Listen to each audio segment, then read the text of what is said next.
Hey, what's up, everybody? This is Hamp from the Rounding Off Infinity Gaming channel on YouTube, here with my co-host, Towmaster99, back for another episode of the Enough to Keep Going Weekly Games podcast on the E2KG Network podcasting channel on YouTube. This is episode number 261 for the 2nd of October, 2022. Before we get started and get into the jump, what's going on, Tao? How are you doing? I'm doing well, thank you. Good, man. Nice, short, and sweet, as is the theme of the day. Let's go ahead and get started with segment one, our main gamer experience story. So at the top of the order, I'm going to get started with Deathloop. So I have been playing Deathloop on the Xbox. Obviously, the game had a 1-year timed exclusivity deal, I guess.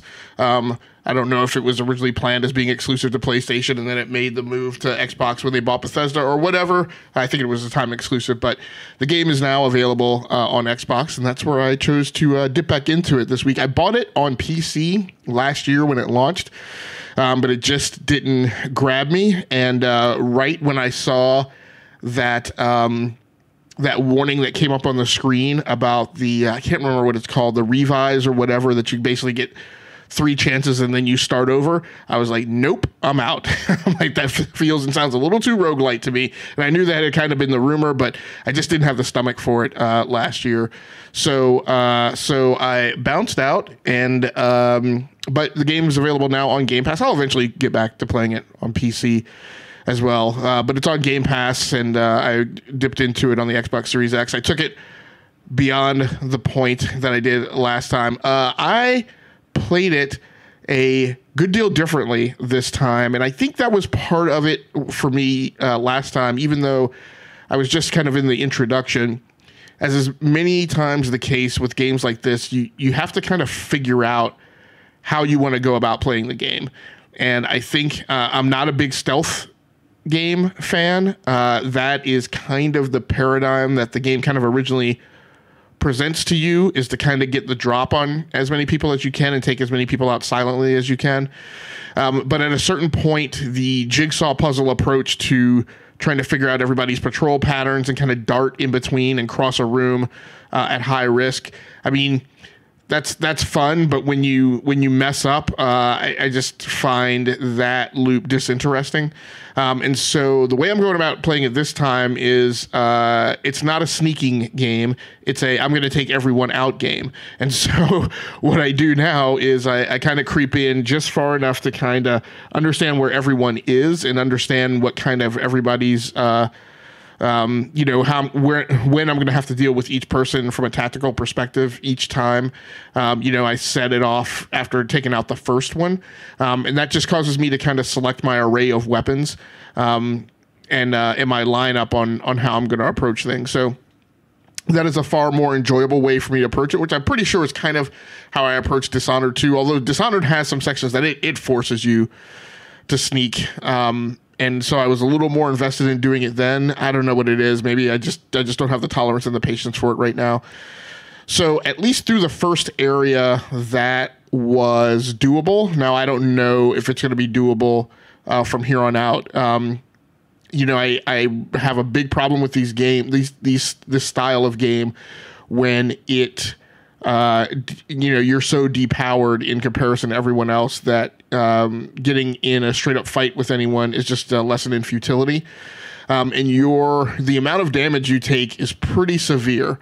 But at least so far, I've been able to kind of remain conscious of kind of what's going on with my damage level and when I need to seek cover a little more so after I've taken, you know, enough damage, and then to push through an engagement, get through it so that I can get to, you know, whatever the health replenishing thing is. I forget, like it's like soda or something like that. So interesting weapons, obviously a little steampunkish, right? The thing that I'm not that I'm a little bothered by, you know, now that I've gotten over the stealth aspects of it, is the path following, right? You can see where the objective is, but it's really Minotaur's maze as to how you might get to that point. It's just not a straight shot. And I can understand that a little, but sometimes it gets, it breaks my threshold of being, a little too obtuse, right, in how you get to a spot, like going to try and get up into my apartment, right, which is kind of the first main level. You play the introductory level, then you get into the, I think of that as more of a prologue, and then you kind of really get into the game, and and when you find your apartment, you get to the front door of your apartment building, and it's actually kind of weird how the artwork is so similar to in Half-Life 2. They kind of have the same kind of locking mechanism over doors that you can't move and you can't shoot. Sometimes you can find a security thing that will de-energize them, but there's this big locking mechanism over the front door to your apartment building, and it's not clear, that the way actually the pathfinding into there is to get up to the second floor, and then actually go through a window, but which you access by going to a completely different building that's like down an alley, around the corner, up a staircase, and then you do a 180 to figure out that there's an open window into your apartment. So that type of approach sometimes gets a little old. So we'll see how complex the geometry goes right now. I was able to accomplish it, and just because I had kind of snuck around and explored the area a little bit, I knew that once I'd gotten in my apartment, I knew where the exit was to get off the level. Now, the other thing that may make the game something that I can stomach further into it is that there does not appear to be kind of a respawn mechanism. So when you pass through kind of a subsection area of the game and you take everyone out there, they're gone. So I would expect, I was ready for the Elden Ring kind of effect where, I would accomplish my objective, and on my way back to the exit that there would be new enemies back in those positions, but they weren't. So hopefully that will remain the case, because I just don't really like fighting through things that I've already cleared. That's just becoming more and more of a peeve of mine. It's kind of the lazy rerunning of a level, kind of level design that I was not a fan of in the early 2000s. So hopefully they won't do that, and it'll continue to be the same. But game looks great, and it's dripping with style, kind of in the Arcane Studios kind of world building kind of approach. It's maybe not as much world building as the space station and Prey, but I can kind of understand that. It's still world building, I think, at a level that maybe exceeds what most other games do, right? And so I still kind of appreciate that. And it's a hyper stylistic approach that I think is culturally relevant, just because you don't get a lot of games that are kind of bent in that direction. And so gutsy choice to kind of go about it that way, and very much appreciated. So just a quick question. Yeah. So do they drop you into different levels for each mission, or like is each mission a different level, or is it just like one giant map that they throw you into like some kind of section into? No, each mission is a different level. As far as I can tell from this point, each time you go into an area, you kind of unlock, right, some level of mystery behind the next continuing part of the story, and then it tells you there's this other area that you have to go to. Now, I presume then, in all of those areas, as far as I can kind of understand how it's laid out, are accessible via a series of tunnels that you can get to out of kind of your own underground hideout. And so when you complete, you get back to an exit, which is just basically a door back into those tunnels, and then you head back to kind of your little underground apartment. So as far as I can tell, that's the pattern that they're just going to have you follow, and you'll just unlock each of those areas. Now, I don't know that I'm never going to come back to the area where my apartment was, but at this point, it's told me to move on to the next area, which is just in a different geographic location. All right, man. You also have been playing a couple of new games out on the market, so relatively new. You want to talk us through the first one, which you have also accessed via Game Pass? Yes. So these are going to be both pretty quick. I probably played both of these probably like less than an hour. First up is Valheim, which actually came out finally I shouldn't say finally. It came up to PC Game Pass this past Thursday. So I jumped on that, downloaded it, and installed it. I don't know if there was a cloud version of this one or not. I just installed it. I figured it's kind of a big open world survival game. It's probably better if I actually have it installed. So like I said, I played less than an hour of this one. It's kind of the Viking themed survival game. So you get dropped down into the woods, or at least I don't know if it's different each time, but for me, they just dropped me down into the woods, and I just got to go about crafting, collecting stuff, crafting weapons and tools and all that. So I'm pretty early in the game right now. I'll probably stick on it. I might try to get somebody to play with though, because I'm starting to find out that a lot of these games a lot better, and a lot stuff happens quicker basically when you have people with you. You can kind of progress a little bit faster. So I want to try to get that going.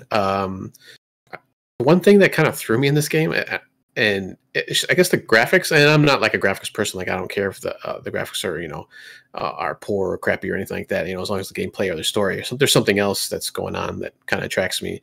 I just thought it would look a little better. Like they weren't crappy. It just wasn't what I thought it would be. Like for like a modern game, I guess. And it's not like they're super like blocky characters or blocky, the world's blocky or anything like that. It's not Minecraft, but it's not what I thought it would have been for a game like this. But it seems to be fun. Like I'm kind of a survival game kick lately, so it's pretty much right up my alley. And I do like the Viking theme too, so that should be pretty cool. So like I said, super early into it, but I'm gonna try to keep going on it as much as I can. Any questions on that one?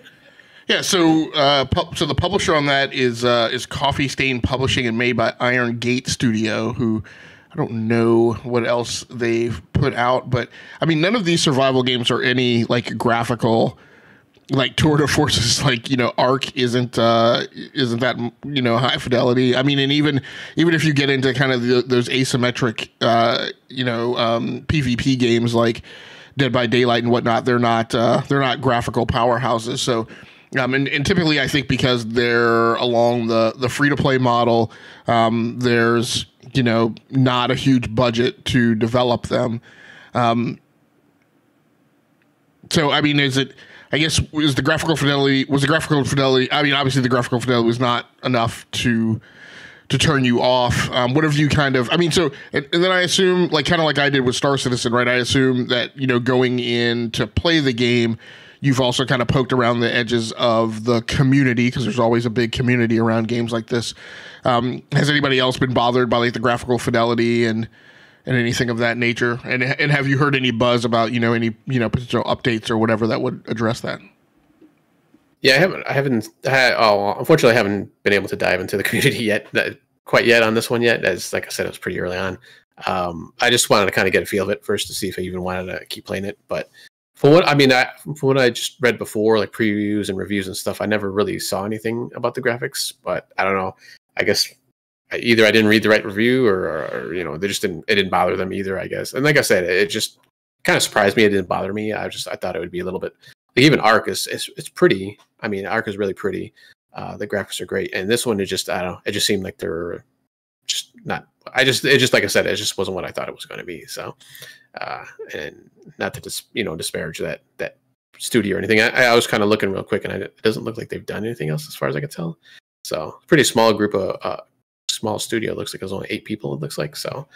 But yeah, it was just kind of a surprise. That was all. Very cool. Very cool. What is the as a service kind of aspect, microtransaction kind of stuff around the game, the business model?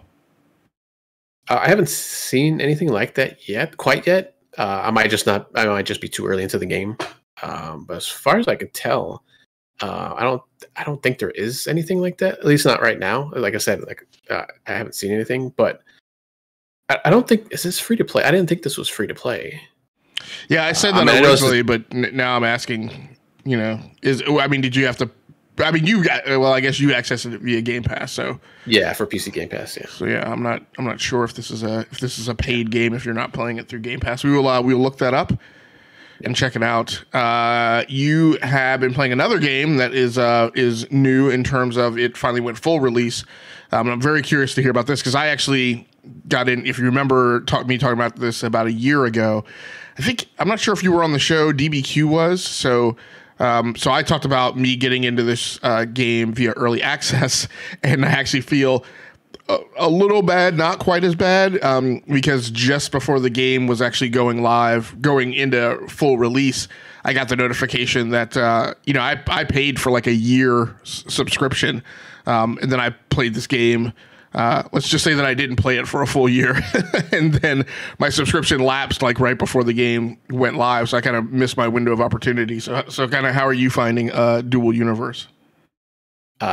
So this one, I think I wasn't in the correct frame of mind when I started playing this game, because it was just kind of like little things in this game that were just kind of annoyed me. Just kind of like how it controlled and how it looked was fine. I didn't have any problems with that one. This one, it's a pretty game.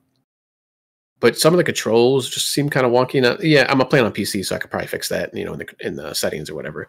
But even just like I think what kind of was like the straw that broke the camel's back here was that when I finally got like a ship, because I started doing some missions, and it lets you either pick like just like a speeder type of things, or I can do like a spacecraft. So I was like, oh, I want to do a spacecraft, of course. I want to fly around, and I could not. The controls for flying in this game just seemed weird to me, and maybe because I'm playing on PC, so I'm not used to that kind of ship control, controlling on a keyboard and a mouse, and maybe it was just like it screwed me up because I just kept crashing. A couple times I like had the ship like vertically stuck in the ground, like I couldn't get it out of the ground. Like I was like, why can't I get it out of there? I was just stuck there, like I couldn't move it at all.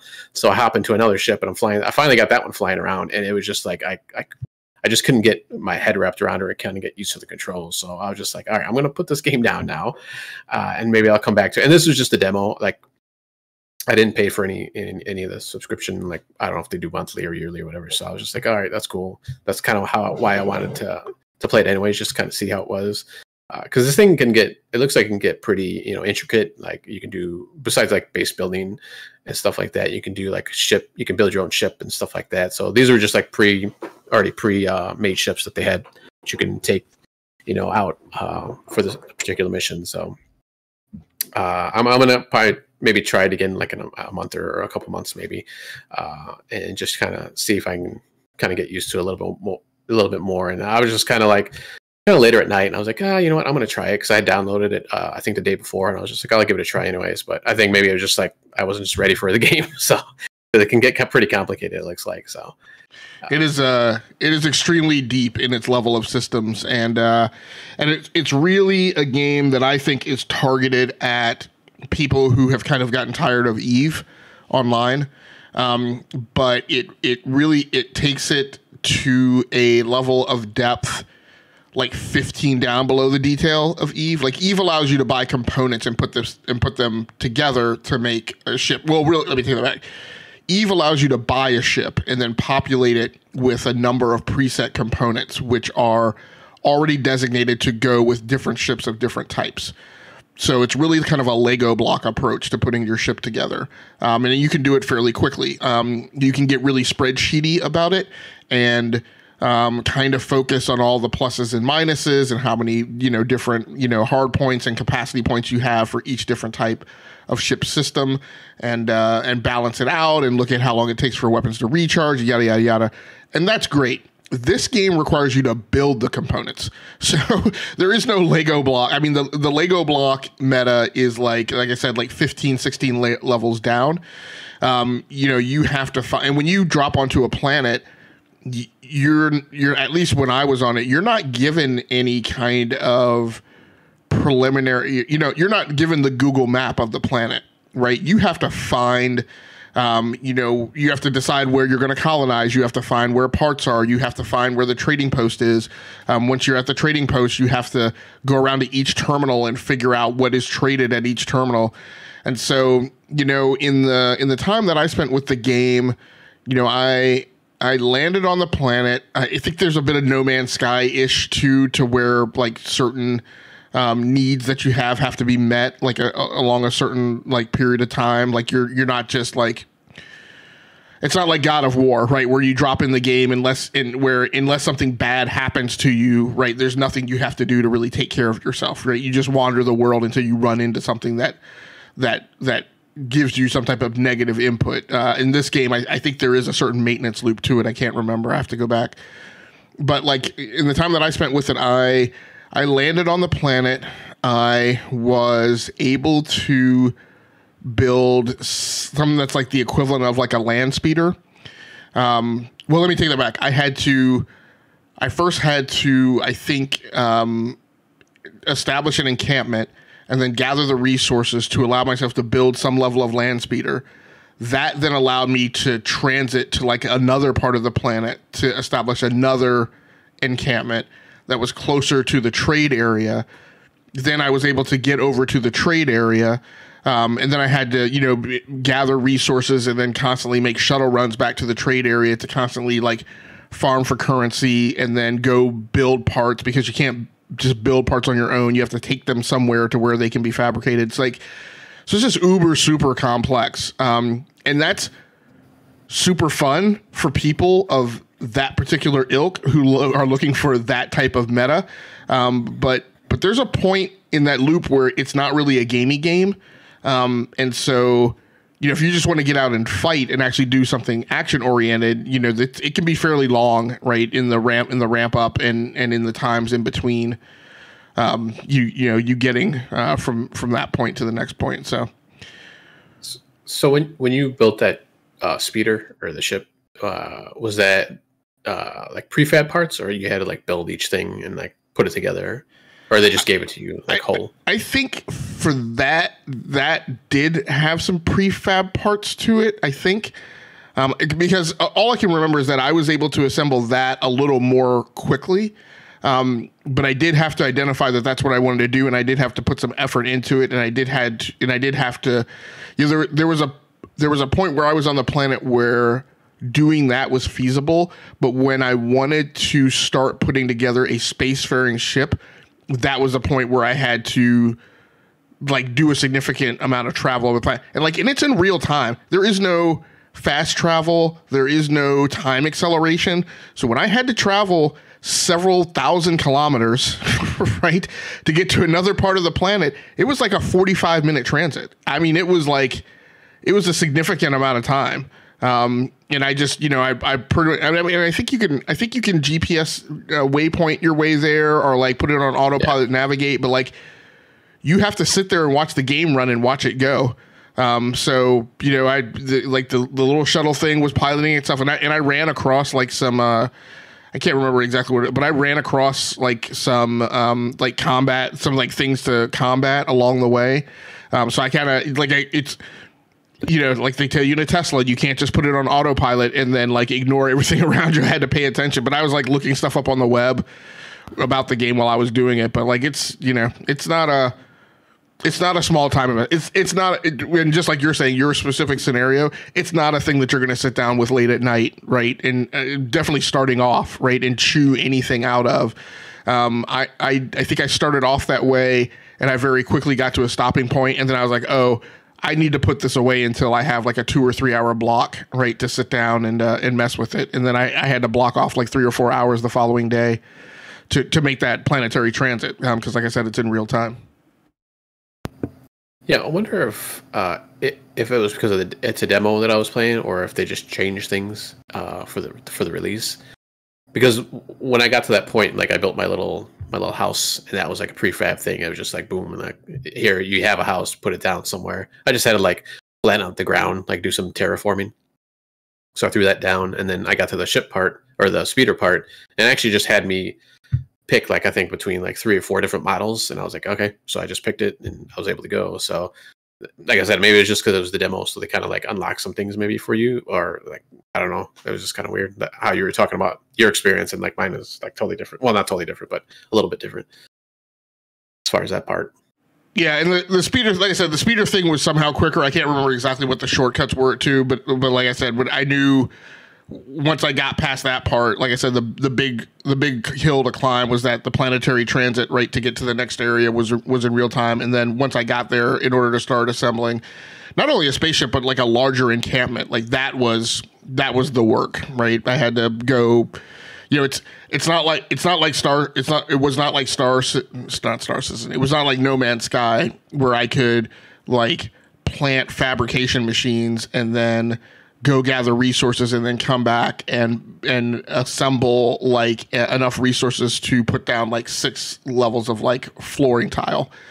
Right, I had to gather those resources, then get on the speeder and then go to a trade area, right, where I could, you know, have parts fabricated or something like that. So it was an additional level of work kind of once you got beyond the basics. Was there a tutorial when you were playing, like when they first started out? Because it was pretty handholdy at the beginning. Like there's like a little AI or whatever that walks you through, you know, how to do most stuff, at least control wise. No, I don't remember a tutorial. I remember having to go out and read a lot to understand what was going on. Which, I mean, that's part of the early access thing that you have to go through. So it's good to hear that and No Man's Sky was the same, right? If you played it in the early outgoings, you were just thrown on a planet, and then all of a sudden your oxygen levels started dropping and your temperature started dropping. You were like, what the heck is going on? But the new No Man's Sky, right, gives you a lot of kind of hand-holdy onboarding. So it's not it doesn't surprise me that they implemented that after I played the early access. All right, man. Let's go ahead and get into some news. Segment 2. First news story is, and there's some clickbaity headlines in here, so let's get through them and then push through them and get to talking about like the actual thing.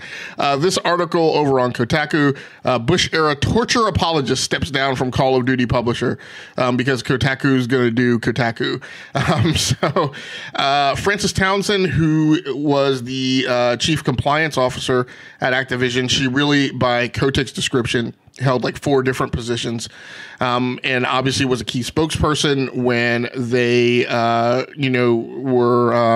were sued by various agencies about different, bad labor practices and bad, equality policies within the workplace.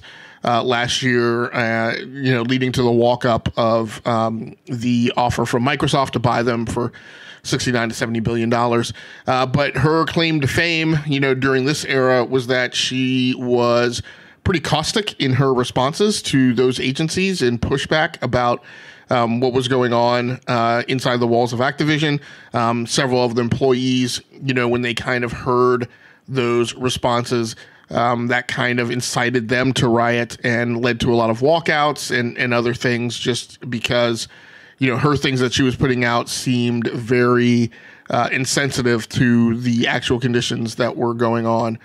And so now we're at the point where she is going to step down. And so the PR story is that she is moving over to a position as a senior consultant directly to Kotick and the board. And she will be succeeded in her various positions, typically by her proteges. 2 specific ones are mentioned. So I don't necessarily know that she was the problematic individual herself, but she was certainly complicit in a lot of the things that kind of came by her desk in not engaging on them and not doing anything about them.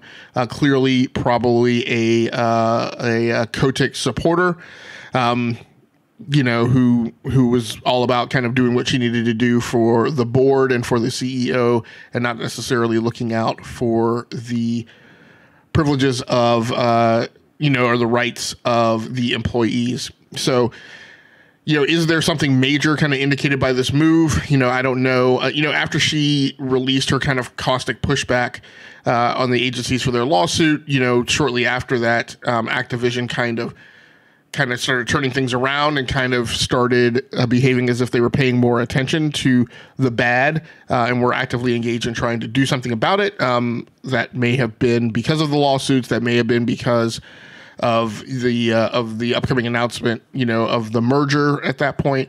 It may have been because they were looking for ways to take the heat off. It may have been because they were trying to position themselves to push back on the labor negotiations that were going to happen around unionization thereafter. So I'm not sure, but they definitely started kind of taking a different tact, and in that softer, gentler response, she did not figure as prominently as kind of the speaking face of Activision.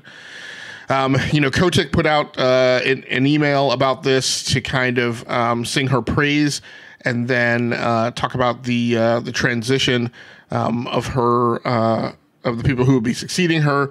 But again, Kotick's words are pretty much worth toilet paper these days. So I don't know that I would put a lot of validity on that. Any thoughts, feelings, or additional analysis on this one, Tao? No, I mean, not really. I mean, it seems pretty straightforward.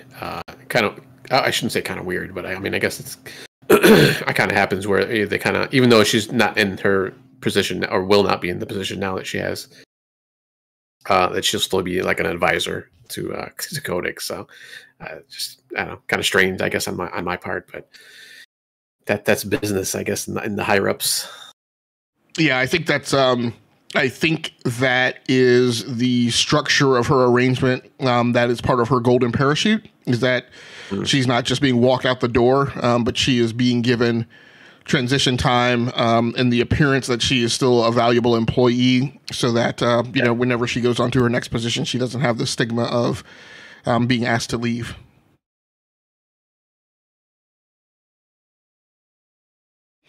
All right, man, let's go on to the next news story. And I'm going to ask you to riff on this one, if you can, for a while, because I have put for some reason, I didn't bring my phone with me, which I just prefer to have kind of nearby while I have headphones on and can't hear anything going on in the house. So you do that. I'm going to blank my camera for a little bit, and hopefully I will be back to talk about Gotham Knights. Okay, no problem. All right, next up we have Netflix is opening its own game studio. They have acquired a couple of game studios in the recent months. One was Night School Studio and Boss Fight Entertainment. A couple of studios they had purchased or acquired, I should say.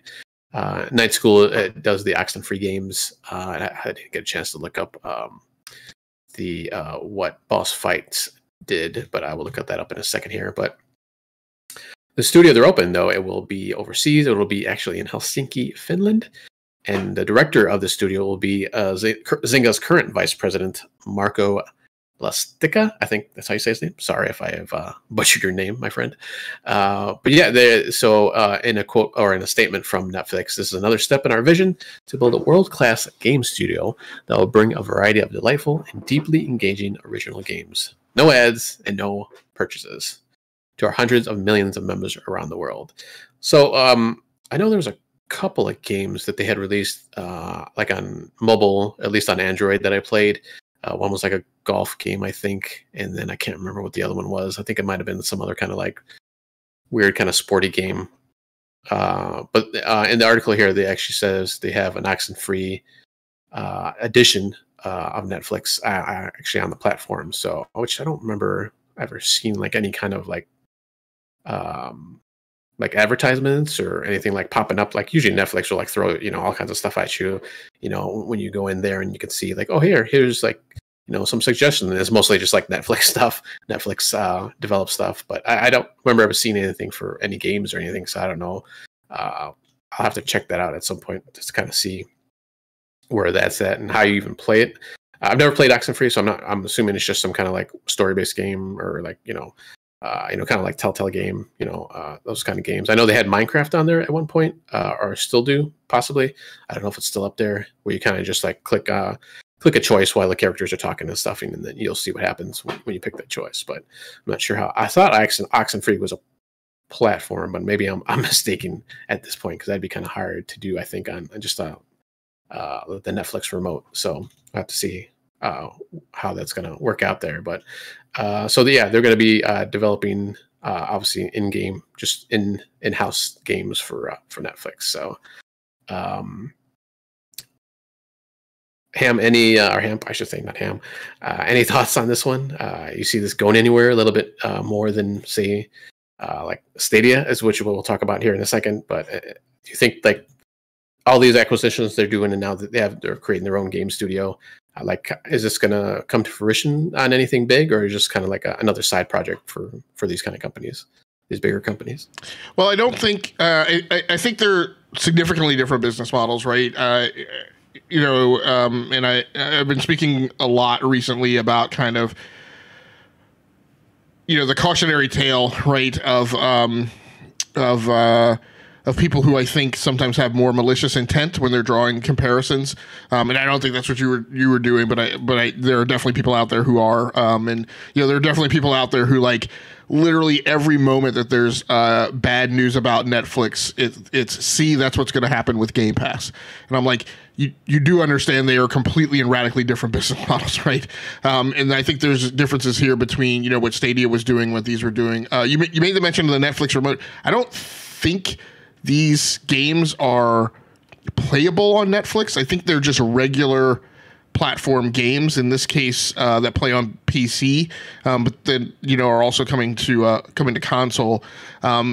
And so the Netflix piece of it that is kind of in your face is this just that you use your Netflix login to access the games, and so Oxenfree. Like you said, it's a story-driven game with visual presentation that is maybe a little bit like a skosh more advanced than kind of a visual novel. Somewhere along the lines of kind of visual novel, walking simulator. Sorry to use terms that some people trigger on as being extremely negative, but I think it's that kind of. I think it's that kind of game. It's not a. It's a graphic adventure, right? Played from a 2.5D perspective, with three-dimensional characters navigating two-dimensional environments. So a little bit like Far Rising Tides, right, which is on Game Pass, and I've been playing. With a walk and talk kind of mechanic, and things you can interact with in the world. So it's an adventure game essentially. And obviously they're working on the sequel. So, and then the Netflix play is just for them to tie this into an ongoing series and kind of work it as kind of a metaverse play, right? Which, if you think about, other things that have utilized this that have been successful, just think of what if Netflix owned CDPR, right? CD Projekt Red, who does. Who now has multiple series of their IPs on. I think, and I really haven't looked hard at Cyberpunk Edge Runners, but Edge Runners is on Netflix too, isn't it? So yeah, pretty popular too, from what I've read. Yeah, it's spurred, right. It at least kickstarted, right, the game into more popularity. So. So you have CD Projekt Red and you have The Witcher, which caused a huge resurgence in people playing The Witcher and procuring The Witcher. Right now you have Cyberpunk Edge Runners, who is doing the same thing. And so you kind of think about it like, well, what if Netflix owned CDPR, right? That is a games company making heavily story-driven content, right? Married with a video company, an entertainment company that is heavily into scripted, story-driven narrative video content, where those things can cross over and they can be pushed. So I think, the question is Netflix going to be successful with the video game part of this? And I think where I stand right now, firmly in the wait and see crevice is, does Netflix have to be successful in the video game part of it, right? I think another thing that kind of runs around in the narrative out in social media is people go, well, Netflix isn't going to be successful because they're comparing them to Sony Interactive Entertainment, right? Or a big AAA game publisher. And I don't think that's Netflix's move. I think Netflix is making some very kind of tangential plays, and what they want is they just want video game studios. They just want to capture the synergy, right? Video game studios are out there making story-driven content, and Netflix just wants some in their stable in-house to collaborate directly, so that as people are building a thing, they take into consideration, hey, this thing is going to also be used as a show. So what am I going to hone into the DNA, right, to make this thing ready to go as a forklifted story narrative plot, right, for an ongoing serial. I don't think that has to be a huge play. I don't think that these game studios have to sell, right, blockbuster numbers. I think they need to sell enough to keep the lights on, and then to expect Netflix to kind of provide for them, in the rest of any that they shortfall. I think at the end of the day, this can be kind of a loss leader strategy in terms of the game studios, right? I think overall what Netflix needs is they need these things to produce Cyberpunk Edge Runners, and they need these things to produce The Witcher, because the whole point of it at the end of the day is not the video game, but is about creating video content that encourages new people to subscribe. Whether or not that'll be successful, I don't know. But there's in the kids programming, there's a ton of things like this in the Netflix carousel that I'm like, oh, that would make a fine video game. Or, I see that could have started, you look at Gravity Falls, right? Which, I mean, could absolutely be this style of video game, right? Or could have been sourced from this style of video game. You look at a lot of comic books from third tier publishers, from tier 3 publishers, like Image Comics or IDW, or Boom or Dynamite, right? And they do Dark Horse, right? They do lots of things kind of in this bucket, right? In this segment that could quickly be transformed. One of the things, I think Paper Girls has a show now, and again could have definitely been a video game. There's one other one, I can't remember the name of it now, but it's something like some small group of kids, right, and like kind of like nightmare creatures or whatever out in a forest in like a nearby town, and like only the kids knew or how to fight them or something like that. And I'm like, that's the kind of thing, right, that could become a kid show or something like that, and kind of you can just kind of rewrap it like in a new narrative wrapper, even though it's kind of the same kind of story, because at the end of the day, kids aren't that complex, and kids aren't going to sit there and say, oh, this is just like the last thing, or this is just a cash grab and they're like recycling. Right? Kids aren't that caustic, because fortunately, thank God, they're not on social media, and so they don't have the air of cynicism that like everybody else does. I think this will do what it needs to do, right? As far as just chucking wood into kind of a wood burning stove, which I think is all that it needs to do. I don't think this needs to be an oil rig, right? That's pumping out billions of dollars of gas, of fuel oil, right, to be sold internationally. I think it just needs to be, a wood burning fire, and I think it'll do fine. Yeah, and I wasn't trying to, disparage Google or Stadia or anything like that when I was making that comparison. I just wanted to, you kind of see these different, I guess, media outlets starting to like kind of not merge, but I guess doing the meta, unfortunately, is the word we have to use. Just doing all these different, different kind of things. And I was just trying to see like what's your thought and how this would work. And they have had like other kids shows that they've, what was the one, like I think like Troll Hunters. They've done video games and toys. Like you always see like toys on Target.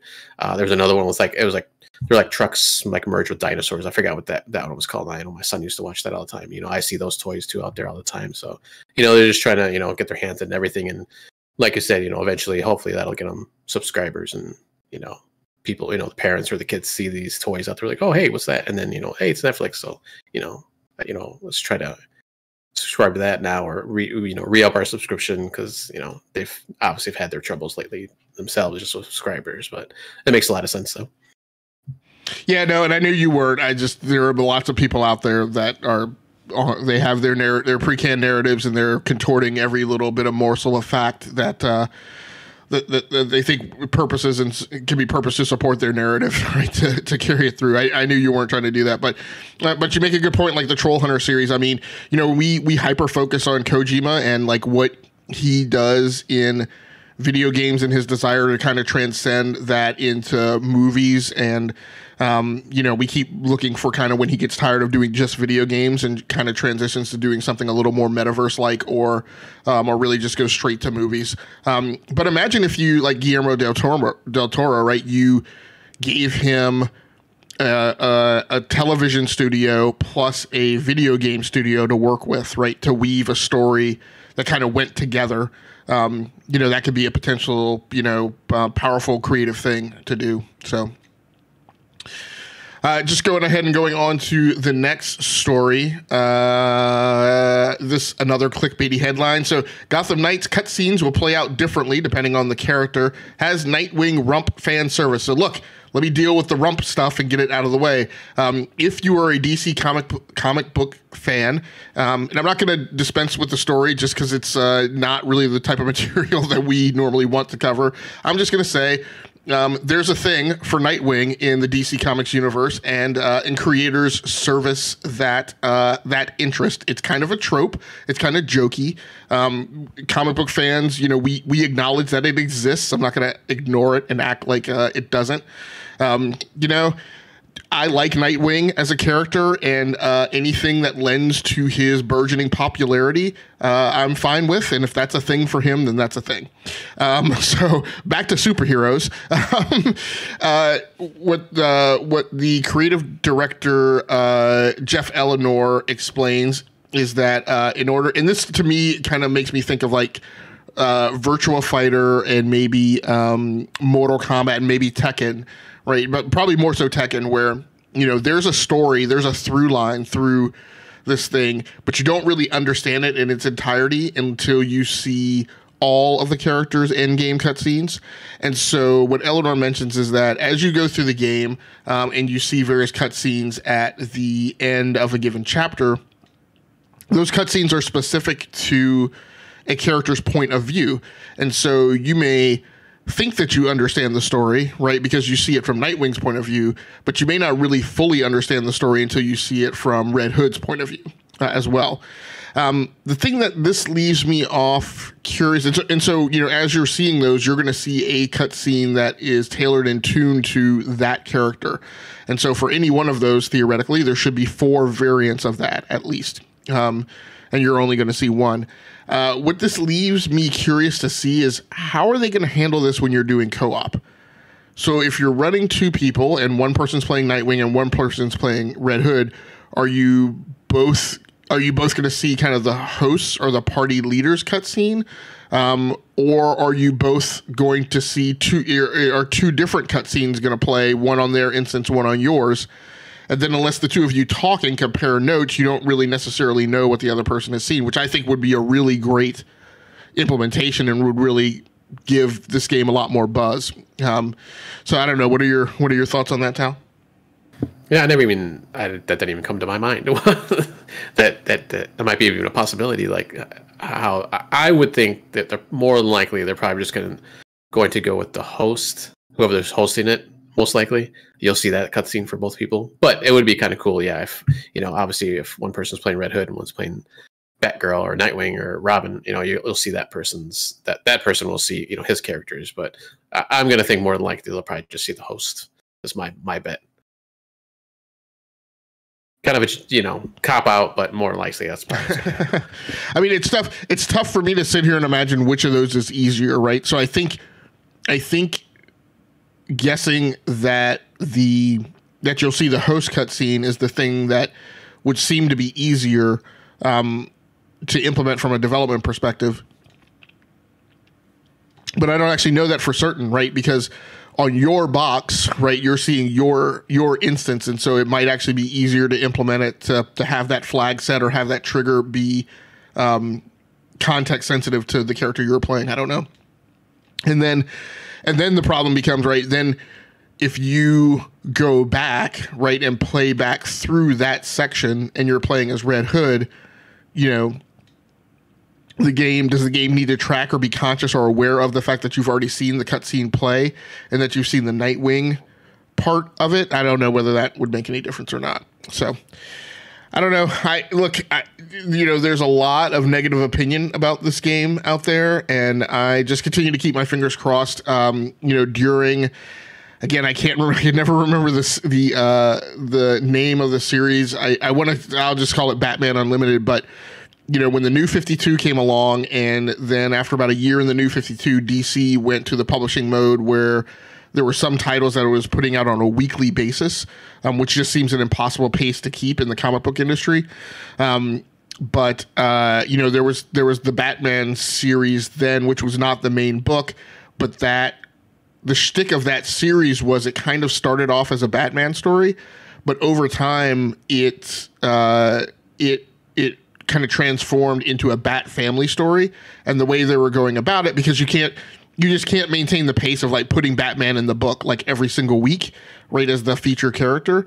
And so what they did was they had like each week would be a focus on kind of the Bat family, right? And so you might have a week where the journey of the story focused on a team up between Nightwing and Red Hood, right? Or Red Hood and Batgirl, right? And then there were times, and they were often like in different parts of the country. So, and then I know that there was a section, I remember I read thoroughly the few weeks that the story was like Red Hood, Nightwing, and Batgirl. And it was this, a lot of the exchange that came along was how out of all of them, Batman had the highest respect for Batgirl. And that's why she was treated a little more independently and kind of allowed to do her own thing, which, there was just, a way that a lot of the comic book fans like don't think about that dynamic, right, between the Bat family. And then there were instances where it was like, it was Damian, right, and another member. So those to me were the most interesting Batman stories, right? The stories that don't focus on Batman. And then there were a lot of the additional cast of characters too, which I'm waiting to see if they wind up being expansion characters in this game. So Nobody and I can't remember some of the other and Cassandra and things like that. So that's going to be interesting to see those. I mean, I feel like those characters are definitely going to show up. And then later you had, what was the guy's name? Who he was basically very you had then along that time period a little later you had like the Robins, and so it was like a superhero group of a bunch of people who had patterned themselves after Robin, and then when they all dissolved, you still had the character Duke who was around, and he was very insistent that he wasn't a Batman sidekick, right? And then you had Batwing, and so you just had a lot of super interesting characters in Gotham, and I'm keeping my fingers crossed that we're gonna get to see a lot of that narrative character kind of unfold in this game, and it's gonna not be kind of the failure that everybody is kind of campaigning for it to be before the game is even launched. So I don't know. What are your thoughts and opinions on this, Tal? Yeah, I'm actually there's not a lot of games I'm looking forward to this coming holiday season in just end of the year, but this was one of them. I was actually pretty excited about this one just because I've always liked kind of the sidekicks better anyways, and I'm hoping that from what I've seen very little just because I always kind of I don't like to look up too much stuff on games when I have a big interest in them. So I'm hoping that it'll at least be like a fun beat 'em up at the very least. Even maybe if the story and everything else isn't too coherent, but I'm always as long as there's some component like either gameplay, story, or like I said earlier, it's in there. I'm happy with these games. On the side note, though, have they mentioned which Robin this is? Is it Tim Drake or Damian? Well, I don't think Robin is in here at all. I think it's Nightwing. They mentioned his name, at least in this article. I thought I remember seeing him in there. Yeah. If they did, I believe it's Tim Drake. All right. Yeah, when you're talking about the 52 stuff, I had already stopped reading comics, so I was like, I don't know. I don't know any of those people, like Duke and all these other guys, the Robin Squad, as I'll call them. But yeah, I wasn't sure about that stuff. Yeah, that one came along a little. Oh, it is. So it's Nightwing, Batgirl, Red Hood, or Robin. I'm pretty sure it's Tim Drake, who I think became one of the most interesting Robins, particularly during that New 52 arc. And I can't remember what the era after the New 52 was called. But he figured prominently right in this time period as well, particularly kind of as the leader of some of these new characters who had come along. And I want to say something. I can't remember exactly what the storyline was, but something happened to him. I think he was killed for a while, but then of course, as comic book characters do, of course he came back. Trying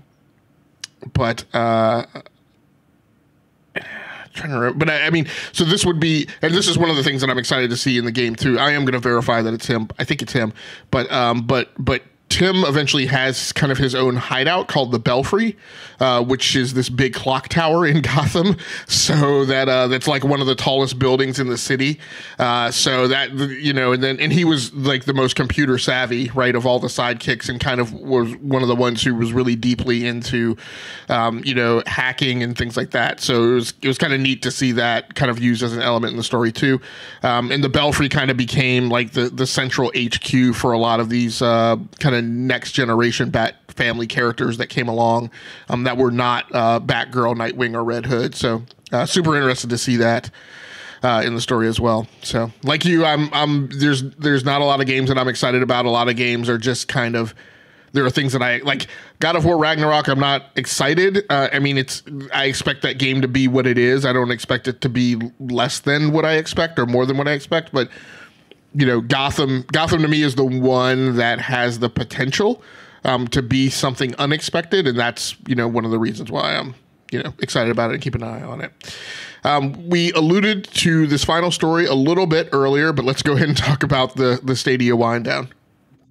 Yeah, so Phil Harrison, the vice president and general manager of Stadia, took to a blog post this past Thursday, and basically announcing that they're going to close down the Stadia streaming service, and I think that officially is January 18th, I believe, where it's going to be totally shut down. They've already shut down the store itself, so you can't buy any more games through Stadia. And he kind of goes on, and I'll read a little bit here at the beginning. For many years, Google has invested across multiple aspects of our gaming industry. We help developers build it and distribute gaming apps on Google Play and Google Play Games. Gaming creators are reaching audiences around the world through YouTube videos, live streaming, and shorts, and our cloud streaming technology, delivery, immersion, gameplay at massive scales. A few years ago, we have launched a consumer gaming service called Stadia. While Stadia's approach to streaming games for consumers was built into a strong technology foundation, it hasn't gained traction with users that we expected. So we made the difficult decision, to begin winding down our Stadia streaming service. And then he goes on to what basically I was saying before about when they're going to close down, and they've already closed down the store. They are going to, I guess, refund back any game purchases and hardware purchases. So if you bought, and let me jump to this other fact here for a second. Like the Founders Edition and any Stadia controllers, Premier Edition, stuff like that, where you got the controller, they're going to refund all that money and any games and DLC that you have bought through this Stadia store. When it was open, they're going to refund that money. That process is still being worked out. They're going to start sending out emails on how to get those refunds, I guess, in the coming months and weeks, or coming weeks and months, excuse me. The one thing that I guess you're not going to get a refund on is the Pro, what's it called? The Stadia Pro subscription. Yeah. So if you bought that, I mean, you got that until January 18th, when the system goes down. So, and then just on a side note to that, another article came out, I think a couple days after that, a day after that. Ubisoft is going to help transfer those game purchases from Stadia onto PC, at least through their Ubisoft Connect service. There's no indication if you'll have your save state, if your saves will come over too, but they're hoping from this Engadget article that'll happen, since I think you usually have to sign in with like a Ubisoft either Play or Plus. I forgot what their other like background system is, or I guess it's Connect. They keep changing stuff around, but you usually have to kind of tie that login into your gameplay when you're playing on different things. I know I've had to done that in multiple games like Trials Rising and Riders Republic. You know, you kind of sign into that. Well, you don't have to, I guess, but you can to kind of like unlock different stuff through that system within the game. So they're going to try to get that stuff over to PC. So that's at least sort of a comfort thing on this news, this bad news that's come out lately. And you know, like you're kind of alluding to before too, like people were like, oh, you know, of course, you know, this is Google, so they're going to be shutting down Stadia. And I liked the service when I was using it when it first came out. The only reason I stopped playing it or using it was because of my internet at the time. I didn't have unlimited internet, so it would take a good chunk of internet of my data when I was playing through it. So I had to stop that. But I did dabble in it here and there afterwards. Once I did finally get unlimited, I never did resubscribe to the Pro version, but I did still have Destiny and I think a couple other games that I had gotten for free at that point when I was on there. So I mean, and the technology always was fine for me, even when I had I didn't have unlimited. And I had a way lower download speed than I do now. I never had any issues with it, and this was even going through Wi-Fi. Like I wasn't even connected, you know, with a LAN connection. Excuse me. And I thought maybe this would actually kind of go through, you know, and this would kind of be a win for them. But obviously they're just not getting the subscribers they need. And, you know, I mean, obviously that makes sense. It's, you know, if something's not working out, you know, you're going to have to shut it down eventually, you know, if it's not making money for you. So I don't know your thoughts on all this. I think the things, so I've been talking about this a lot this week. So I'm going to, unfortunately, I've been talking about them on this show because we only do this show once a week. But so I'll speak mostly to the things I haven't talked about. You know, I guess the one thing here that I think, you know, might be considered not too favorable is, you know, back when this was spooling up, the byline, right, that Google kept giving you was that, look, even if we eventually get out of this business, you will still always be able to access your games. And so what I had always understood is like, look, if you buy a game, you will always be able to access it via some way in the Google Cloud. And you wouldn't be dependent upon the PC publishers like picking it up and transferring. Whereas that now seems to be the big drum that they're beating. And so my belief had always been that, look, if and when Stadia retired, that there would have been some kind of legacy Stadia access so that even if you bought just one game, right, you would always be able to access that game, you know, even if it was a back-end way via like, they tucked it under like YouTube, right, or Google Drive or some other Google product, right, that there would be some way to get to this legacy backend. That does not seem to necessarily be what they're doing. I could be mistaken about that because I don't have firsthand knowledge because I never bought any games through Stadia. I just subscribed to the service and played the pro games. So that would be one thing that would be disappointing. What seems to be foremost in people's minds, I've seen one person claim that they've been contacted by Google already about what their refund is, and it's like $2,100. So that is a person who clearly bought games through Stadia. And you know, I don't know if 2,100 was the total amount that they laid out, or if that is some percentage of what they did.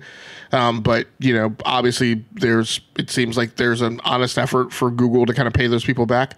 And then the last thing that I've seen is, you know, what people are concerned about is, you know, even though companies are you know, publishers are committing to help people kind of move their content over and become accessible via, you know, directly PC or some other means. The thing that I think of as concern is the thing you mentioned, right, is whether or not they're going to retain their progression. So if people have like chewed a lot into Outriders and have a significantly advanced character, people who onboarded into Destiny 2 and have a very advanced character, if, you know, their character is going to be ported now, that's great. But if that Guardian is a light level 1,500 plus Guardian, right, then that's going to be a crappy thing to hear. Hey, we're going to take care of you and we're going to move you to the PC version, but you're just going to get an account and access. You're not going to have any of your progression that comes over with you. Now, some people will say, hey, you know, no big deal. I love starting over and kind of a chance to take a fresh start. You know, I played, it's not on the rundown tonight, but I played Destiny 2 recently on my Xbox, and for some reason, the Titan that I started apparently very late, and who I started down the Beyond Light campaign a little bit, didn't take, so I have to start another Titan again. And I was like, oh yeah, this will be kind of neat to see it through like the fresh lens and fresh set of eyes, right? But not everyone's going to view it that way. So that's just a kind of a smattering of the opinions that I've heard out there and seen out there on the internet.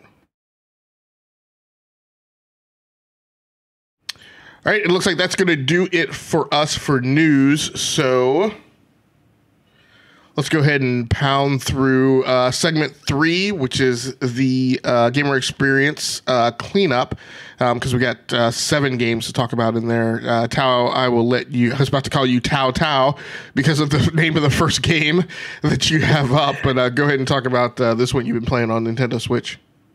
Yeah, so I started up playing TemTem again on the Switch. Pokemon, very, very Pokemon-like game. Like, when I was playing again this past week, I was like, wow, this is like just like a straight up ripoff of Pokemon. Like not even trying to like ask anything. It's just like, and this is more old school style. It's not like Project Arceus or the new Red of Violet and Sapphire or something. I forgot what the new ones are going to be. Or it's more like open world, 3D open world. You know, this is old school, kind of like top down isometric kind of a view, where you see your character running around on the screen, and you know, you're going to different, you know, villages or cities in the world, and you know, along the way, you know, you can hit a patch of grass, and you know, you can't see the Pokemon like you can in some of the newer games, or I'm sorry, the TemTems, like you can in some of the newer Pokemon games. But so it's just like a random thing where you know, you're going to hit something and then you got to fight it, or you can fight it, or you can run away. Most of the time, you can get away. But if you know, if you don't have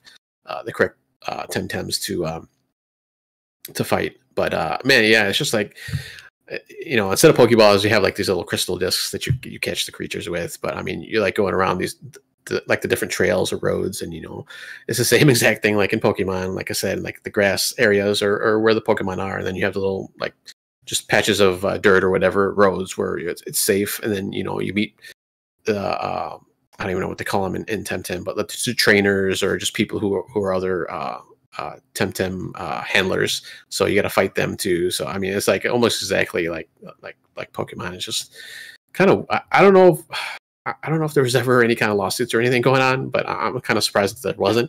If there never was. But I mean, it's a fun game. Like I said, it's exactly like the older ones. So I'm having fun with it. I'll continue to play it. But with these, like how I mentioned, like the grass and all these other systems, that kind of led me into another game I'll talk about a little later, that I kind of wanted to jump back into. So, but for now, I'm going to probably try to play both of them until probably the newer Pokemon comes out and jump into that one. All right, very cool. I have been continuing to play Halo Infinite on PC, and so I've been continuing to chew into the Season 2 Battle Pass in my effort to push through and complete that before the season ends, I think like the first week of November, before the winter update kicks off the 30-step Battle Pass. And so nothing really new here, just... you know, I've been enjoying, you know, so another entrenched event ran, which was good because there are pieces that I'm missing from like my Kerberos armor that they're allowing you to earn in that event. So that's a plus. I'm always glad to see those kind of come back around to make sure that you know, we're not gated off from anything that was technically a season 1 reward. So I've definitely been happy to see that.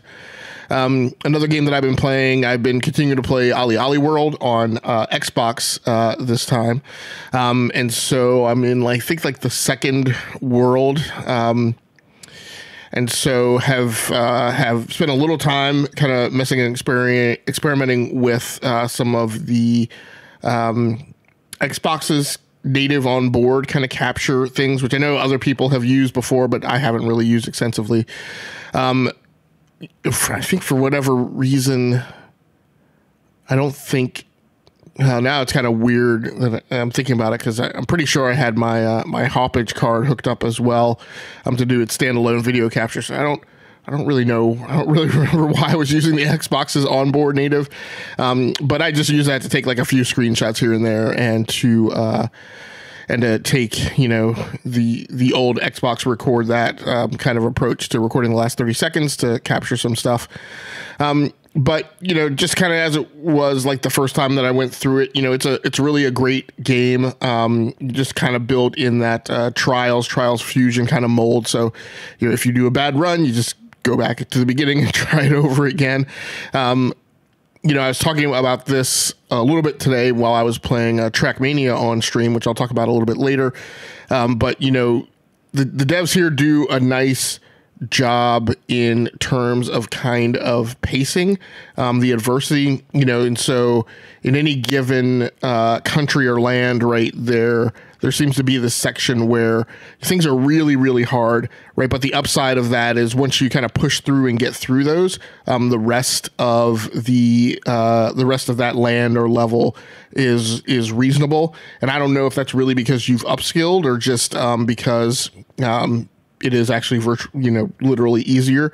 But I experienced that, you know, both in the first world with OlliOlli World and in the second land that I'm in now. So really pleasant game, and it's fun to play. Again, kind of like Trackmania, it has its points where it starts to drive. It drives out of the fun and gets into this lane where things are very difficult and grindy and frustrating as you're trying to eke through.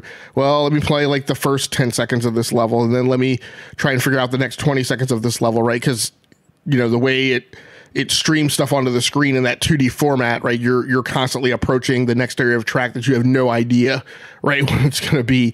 So part of it is a you know, reaction speed kind of game, but then the other part of it is you know running those things enough times to allow you to kind of build up your mastery, right, and really get through those levels and finalize them. So with that one, I have been playing with my new Xbox Design Labs controller, which came in a few weeks ago. I think I've mentioned it and played, you know, and shown it on the show a couple times, but it's giving me an opportunity to put some early use on that controller. What was the colors you did on that one? The colors that I do are always random. They're never a theme, but it's basically the colors are, it's like a gray, silver gray top, kind of a, mustard gold right on the back, and then just kind of a black, you know, front bat wing part where like the L buttons and stuff are. So, are you gonna do an elite one? No, you can do no, no. I don't, like I said, like we said a couple weeks ago, like I don't know who the elite core is for. The value in the elite that I find is all in the stuff that you don't get until you're buying the, you know, prestige or premium or whatever the add-on pack is. So I would want that stuff out of the gate. And then initially when that news came out, I was kind of excited. I was really excited about the potential news of, oh, that's what I've always wanted, right? In Elite Series 2, in the design labs, that now on top of like all of the individual bits and bobs that you can utilize to customize your experience with the control, but now I can get it colored the way that I want to as well. But I just think with 4 design lab controllers, like I just do I really need an Elite Series 2 that's like custom, you know, color coded? You know, maybe when the next Xbox comes along, or the next like big hardware purchase out of the Microsoft ecosystem that I would want to make, and I feel like, oh, there'd be value in like me going ahead and get that extra controller now, to kind of go along with it, then maybe. But you know, as of right now, I'm good standing pat. Funny thing is, you've been playing a game that is in similar vein to OlliOlli World, one which I actually have called out a couple times this show, that is now finally available on the Nintendo Switch. So why don't you talk to us a little bit about how that Ubisoft game plays?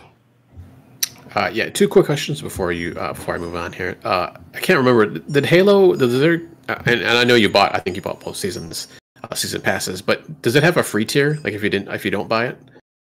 The season pass, do you know? I was just wondering. I think it does, but I don't know. Actually, I don't know if it has a free tier to it.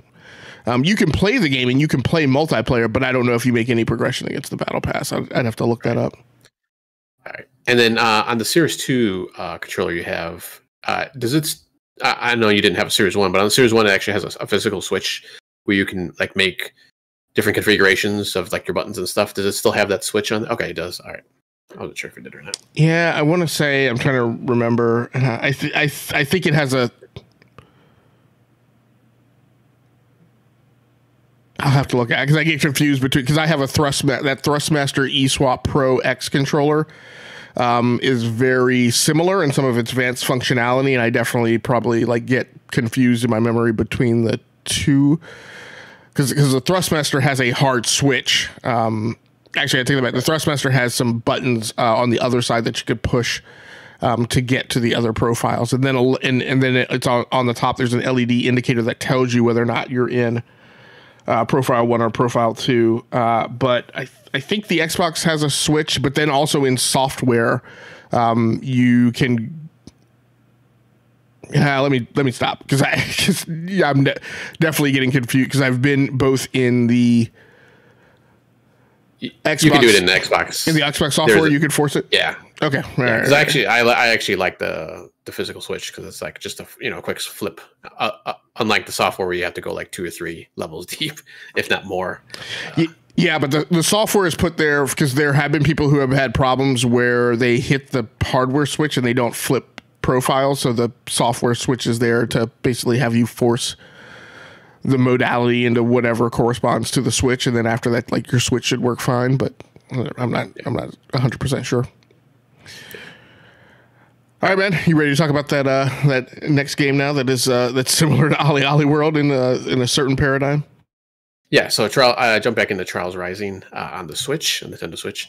I actually jumped back in 2 weeks ago. I didn't get a chance to mention it last week just because we were doing our gameplay our gameplay video that week, so I kind of just left it off for that time.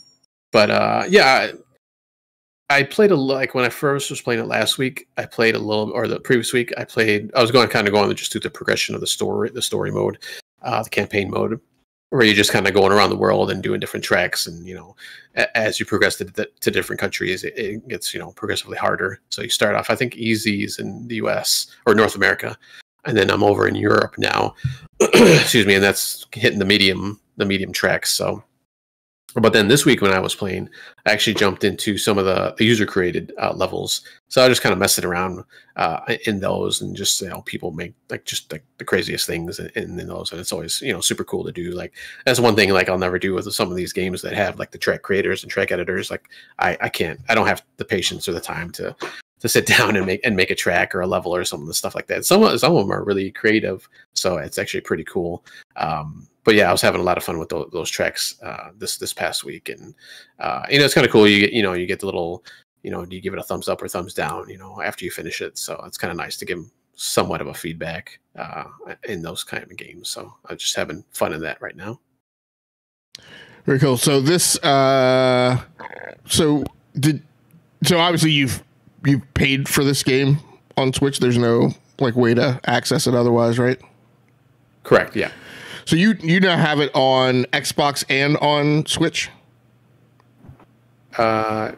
This one, no. I just have it on the Switch. I have the previous game on Xbox. Okay. I can't.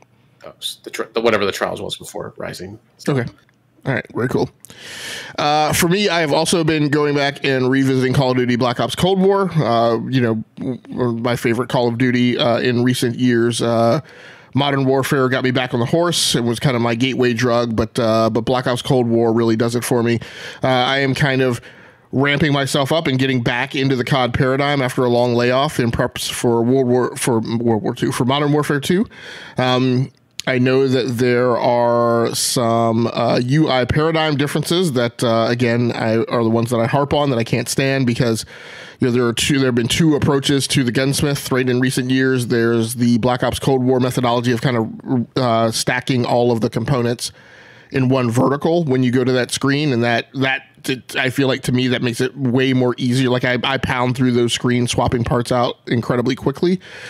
But this one goes back to laying them out in kind of landscape format, and they're kind of oriented around a physical image of the weapon, which just with a very flat color palette. So it's feasible if you're trying to do things quickly that you can miss a component that you need to be swapping out.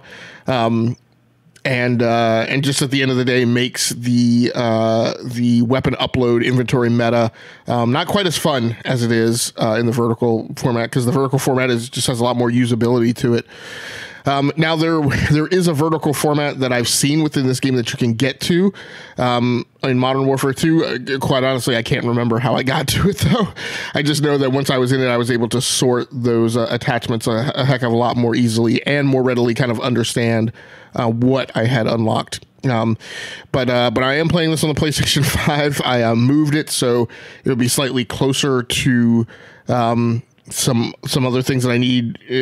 Primarily I played it with mouse and keyboard, so I had to kind of move it around to another part of another desk to put it within range of getting those cables fixed into the back. But I've been having a great time playing Modern Warfare, called Black Ops Cold War on mouse and keyboard, which I think I only really did once before on the PlayStation, but love being able to have my preferred input method, right? Even on console. And so again, I really appreciate that. I also have it hooked up to a 1440p monitor. And so I was able to play it and kind of test it with kind of my first opportunity to test it right on a 1440p monitor, which is a resolution scale that was not available on the PlayStation 5 when it first launched, and actually just became implemented this year, like within the past couple months. So now, after playing something that was Pokemon adjacent, it looks like you actually played a Pokemon game. So while playing this, did it kind of hyper raise to the surface like specific differences between this game and TemTem? Yeah, that was one of the reasons I jumped back into Pokemon Legends Arceus, which came out this past January, I believe. Playing through TemTem, like I said, it's more old school, top down kind of view and kind of gameplay, and I was like, man, I really miss being able to actually see the creatures in the wild, and in Arceus you can either fight them and try to catch them, or just beat them to get experience, or you can just sneak up to one and throw a Pokeball to catch it right away, which was kind of nice. So I kind of missed that gameplay and just the more kind of 3D open world environment. So I was like, yeah, I want to go back to Pokemon Legends Arceus. Excuse me. And not only for that reason, but also since the new one is going to come out in a couple months, or is it next month? I think it's actually next month in November. I want to try to beat this game, which I don't think I've ever beat any of the Pokemon games I've played, and I think the first one was back Black and White, back on the 3DS. Or DS, I can't remember which. I think it was 3DS that came out. So it's, and I think I've dabbled a little bit in Yellow, like back in the day. But really, it was like Black and White where I was actually playing through, and I got pretty much all of them up until this point. I usually get about halfway-ish through these games. But this one is not like the regular ones where you're fighting gyms and gym leaders and getting badges and stuff. It's more you're in the past and you're trying to solve a mystery, and you don't necessarily have to beat people to progress through the story. So and a lot of times it's just beating kind of like these legendary Pokemon that are starting to act kind of wild because of actually I don't even think they've even said a reason why that's happening. So I'm still trying to figure that out. So yeah, I just wanted to go back and start doing that too. And hopefully I can beat it within the next month and a half ish, because I think it's mid November when the new one's going to come out. So, and just want to jump back in there. Very cool, very cool. The last game of the night that I will take us out with is I have also been playing Trackmania on PC. That was actually my live stream game, so that's what will be on my own channel for content for the next 2 iterations, which are very spread out, of live streams. But Great game. It always, when I start off playing it, the fun of it is kind of lost on me, and then it hits that kind of middle point of a session, and I'm like, oh, this is why this is fun. But quickly followed by the back half of the middle point of the session, which is the track that you inevitably get hit with, that you have to run like 12 to 15 times to finally get past it. And so morale and game interest kind of start to take a nosedive. And then after that, kind of like I mentioned with OlliOlli World, it feels like the developers themselves know that after having kind of a spirit crushing kind of map that may not have left you feeling all that good about yourself, that they throw you a map that is still challenging, but I will say is overall easier, right, than maybe the one that you've run up against. So, great game in terms of I onboarded with the game 2 years ago when it first came out, and apparently played through like the first season's worth of content, which, if whenever you buy a campaign, right, which consists of 4 seasons, then you have access to all of the content that comes as part of that campaign forever. Now, what I thought that would have been is that then when I went to play Trackmania, that there would be some years of content that I couldn't get back to. Like, I didn't pay the annual subscription fee for the second year. I played the first year, didn't play the second year. Now I'm kind of coming back to it. So I would have thought that I wouldn't have access to those second year tracks, but apparently I do. Now, I don't understand maybe if that's because season 2 started while I was still in kind of my, free seasons for the previous version. But for whatever reason, like, it seems like I have access to season 2 tracks, which I don't think I'm supposed to, but, we'll take it. There's still a plenty amazing amount of things to do. The season for this campaign is something like, I don't know, high number of 30s or 40 different challenges, tracks. So, I don't know that I'm compelled yet to buy the annual subscription again. We'll just kind of see how that goes and see if there's anything that I'm paywalled off from as we dig further into the game. Tao, any questions or anything about any of those? I'm sorry if you had mentioned this when you're talking about Cold War, but was there a reason you picked PS5 to play it on? No particular reason. There was some work I needed to do on my PS5. I did get an expansion drive that I needed to throw in there, which I bought at the same time that I bought components for the PC that I recently built.